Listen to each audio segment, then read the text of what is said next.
Pressure cooker నాకు కిచెన్లో ఒక వరంలా అనిపిస్తుంది. ఇది లేకపోతే నాకు చాలా పనులు అవ్వవు. అసలు ఈ కుక్కర్ ఎవరు కనిపెట్టారు, ఇండియాకి ఎలా వచ్చిందా అని ఆలోచిస్తే ఇది 350 సంవత్సరాల పాతదట. 1679 నుంచి కుక్కర్ ఉంది. దీన్ని ప్యాపిన్స్ డైజెస్టర్ అని పిలిచేవాళ్ళు. డెన్నిస్ ప్యాపిన్ దీన్ని ఇన్వెంట్ చేయడంతో ఆయన పేరు మీద అలా పిలిచేవాళ్ళు. కానీ రిఫైన్డ్ మోడల్ మాత్రం 1919లో వెలుగులోకి వచ్చింది. స్పెయిన్లో హోజే అలెక్స్ మార్టినెజ్ అనే ఆయనకి ఎక్స్ప్రెస్ కుకింగ్ పాట్ పేటెంట్ లభించింది. అయితే న్యూయార్క్లో ఆల్ఫ్రెడ్ విస్చర్ తయారు చేసిన కుక్కర్ హౌస్ హోల్డ్ డివైస్గా మారింది 1938లో. యుఎస్, యూరోప్లో మాస్ మ్యానుఫ్యాక్చరింగ్ మొదలైంది, కానీ వెస్ట్లో డిమాండ్ తగ్గింది.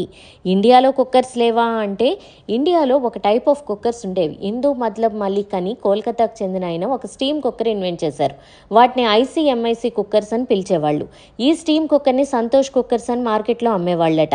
మెడ్రాస్లో రుక్మిణి కుక్కర్ కూడా ఉండేది. దాని గురించి ఇంకొకసారి చెప్తాను. అయితే సెకండ్ వరల్డ్ వార్లో ప్రెషర్ కుక్కర్ మ్యానుఫ్యాక్చరింగ్ వెస్ట్లో తగ్గింది కదా. 1959 నాటికి మోడర్న్ ప్రెషర్ కుక్కర్ ఇండియాకు వచ్చేసింది. హాకిన్స్ టీటీకే ప్రెస్టేజ్ వాళ్ళు ప్రెషర్ కుక్కర్స్ ఇండియాలో లాంచ్ చేశారు. జో బీవీసే కరే ప్యార్ ఓ ప్రెస్టేజ్ సే కేసే కరే ఇన్కార్ అనే ట్యాగ్ లైన్తో ప్రెస్టేజ్ బ్రాండ్ క్రియేట్ చేసేసుకుంది. నేనైతే కుక్కర్ లేకుండా కుకింగ్ కంప్లీట్ చేయలేను. What about you? To know more, follow spices with stories.